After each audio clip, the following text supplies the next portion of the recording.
What's up, guys? Welcome to episode 162 of the Monday Night Wars. I am Chad Talks, and joining me, as always, is Jmack Gaming. Yo, what is up?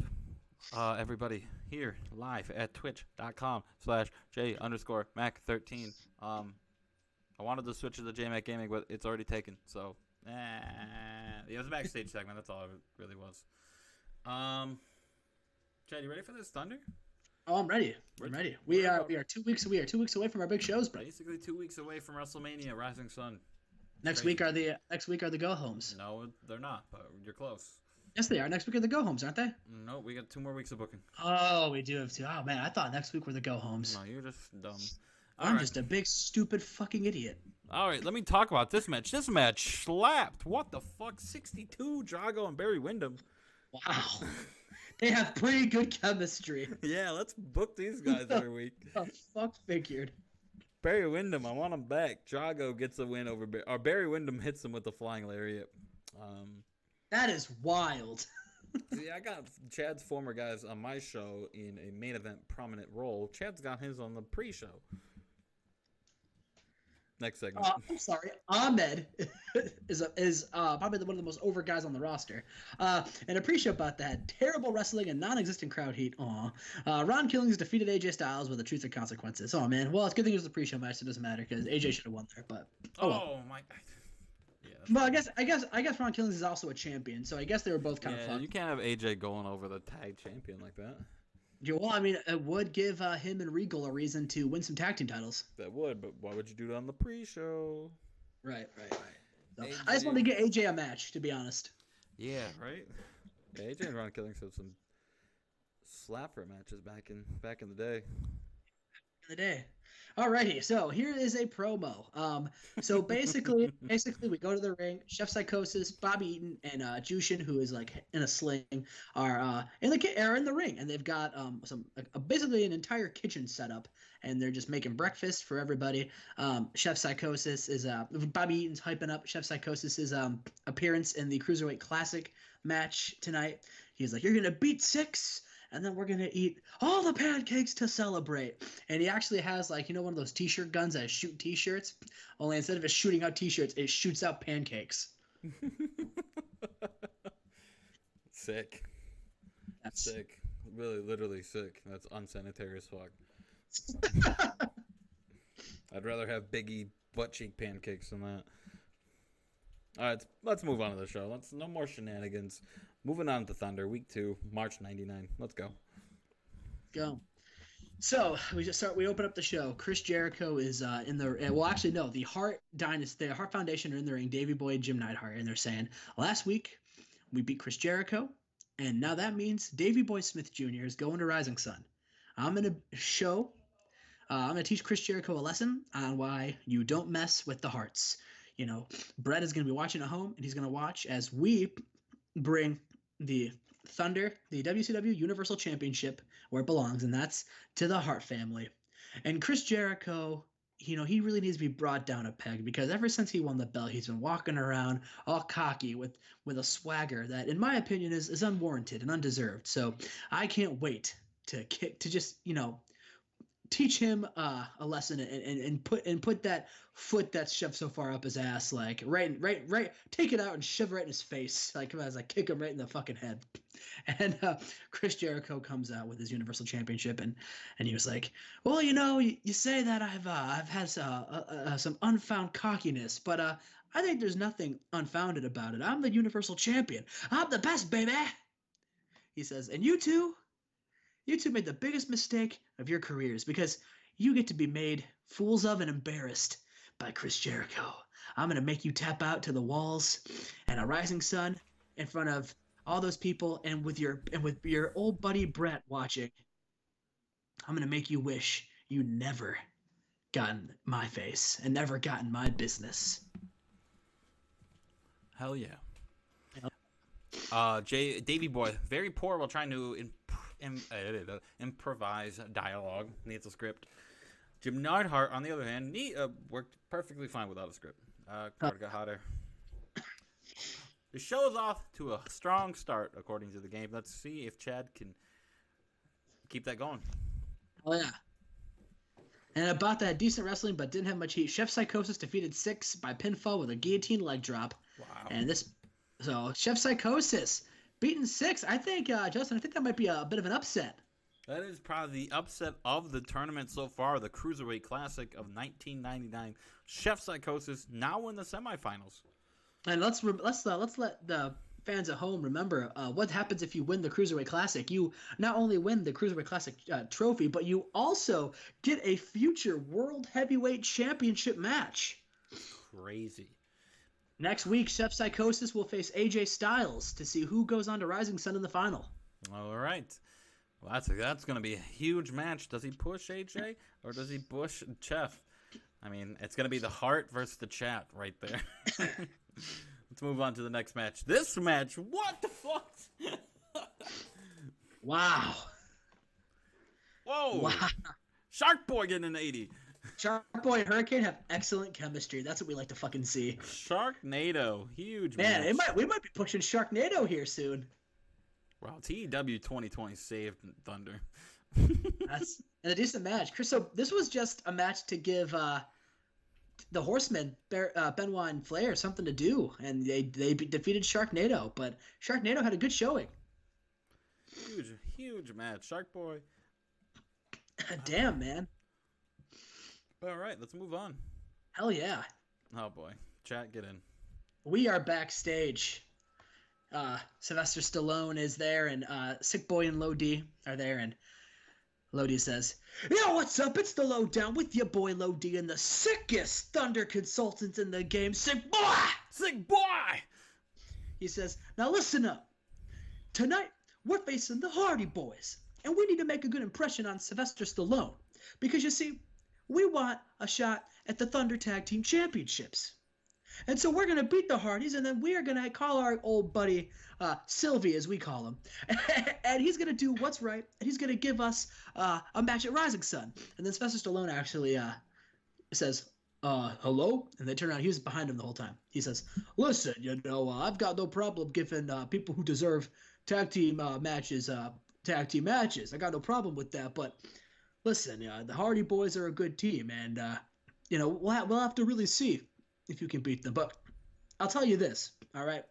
If you do beat the Hardy Boys, then yes, you will go into Rising Sun, and you will have an opportunity to win the Thunder Tag Team Championship. So I hope you're ready, because I expect big things from you two.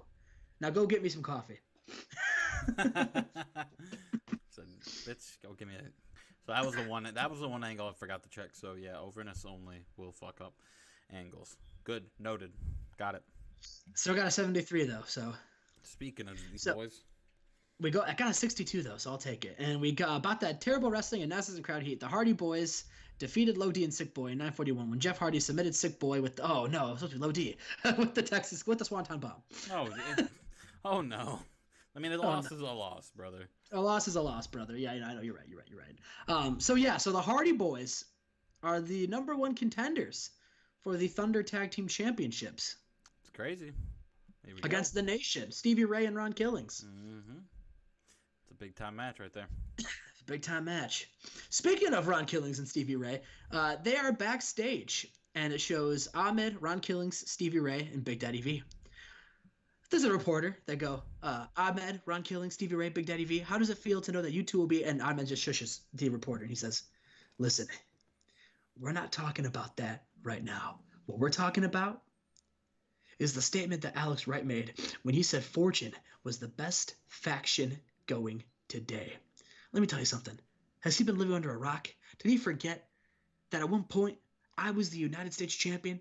Ron Killings and Stevie Ray, they were the tag team champions. At one point, we had gold. What championships have Fortune won? Oh, that's right. Nothing. They're overrated. They're flash in the pans who think they should have everything handed to them because they're related to somebody or because somebody saw something in him. Arn Anderson saw something in Alex Wright. Jerry Lawler and David Flair should get special treatment even though they're shit because of who their parents are." He's like, "I've worked my ass off since day one. Ron Killing, Stevie Ray, Big Daddy V, they've been working their asses off since day one. We don't ever get anything handed to us. We work and we take what we want.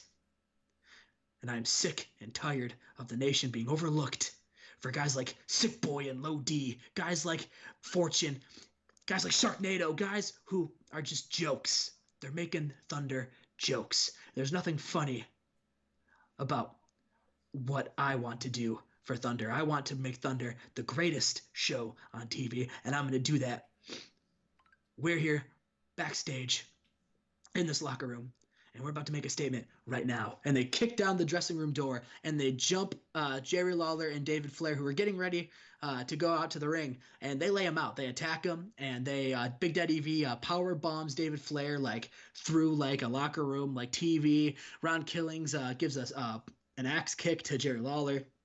Stevie Ray gets him and like puts him in like some kind of move, whatever Stevie Ray did, and Ahmed power bombs him. So they actually do a shield power bomb.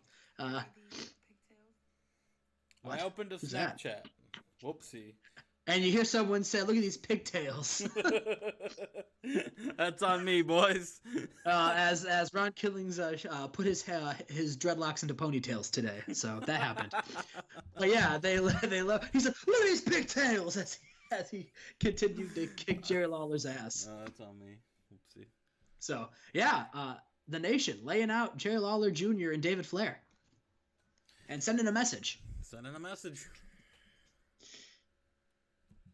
We go to commercial. We come back, and it is the next round of the Cruiserweight Classic match.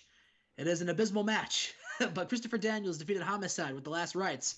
So Christopher Daniels advances to the next round of the Cruiserweight Classic. So here's what we're looking at. Next week, we will have, of course, AJ Styles versus Chef Psychosis. And on the other side of the bracket, we will have Christopher Daniels versus Big Papi Chavo.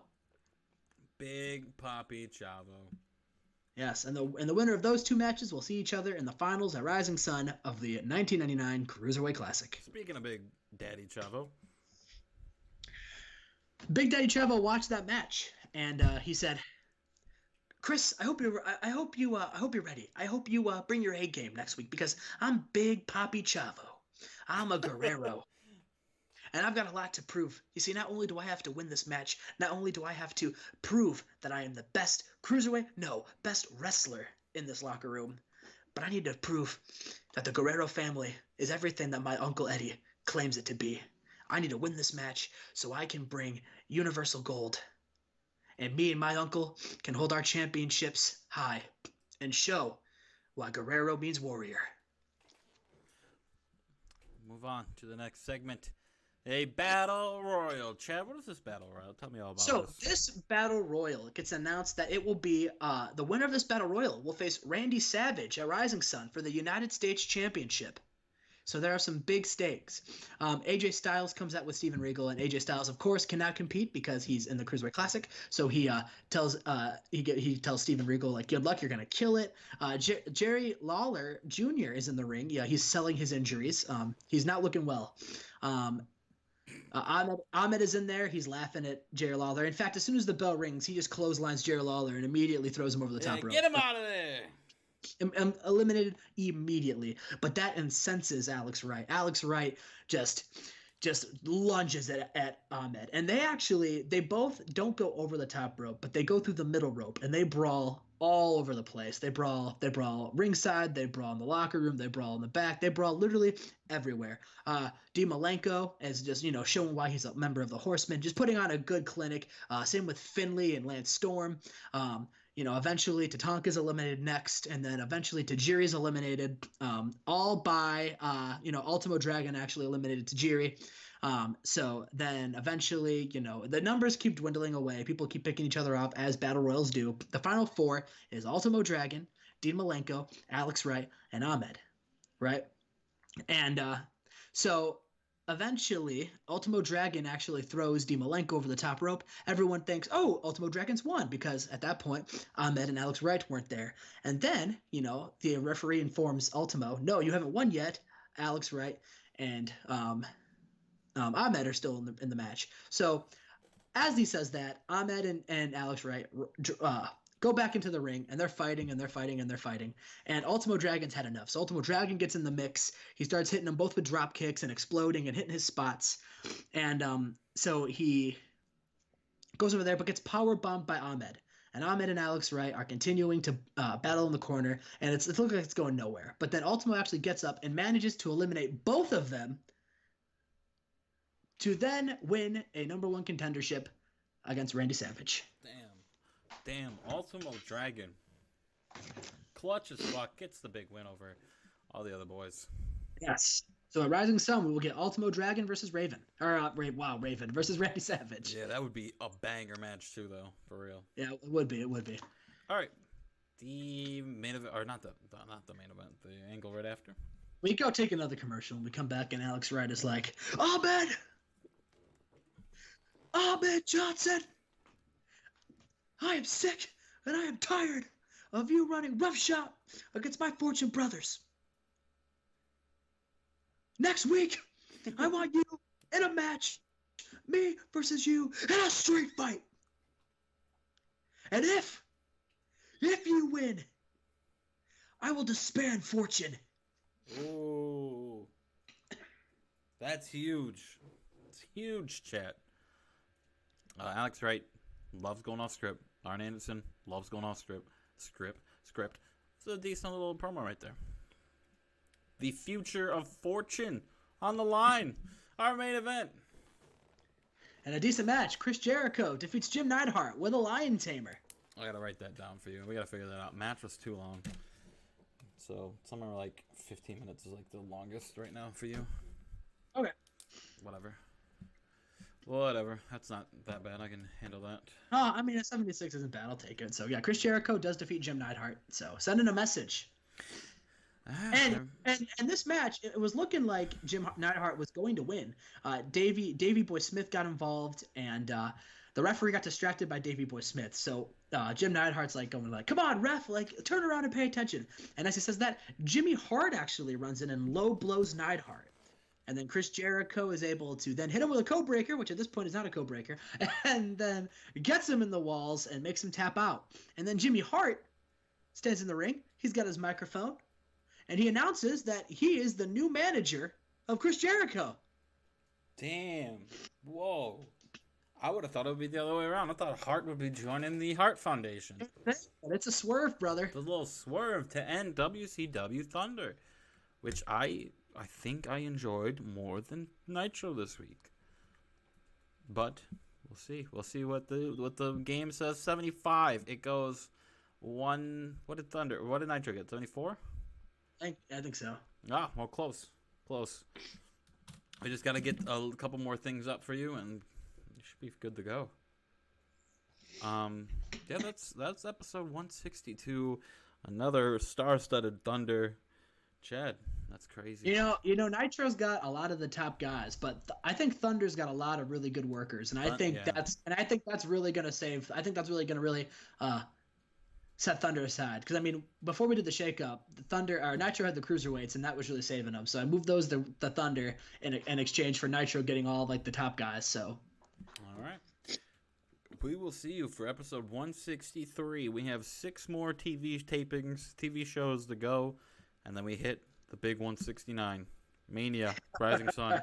That's hilarious to me. Unbelievable how that happened. Nice. We'll see you then, and remember, fuck the revival.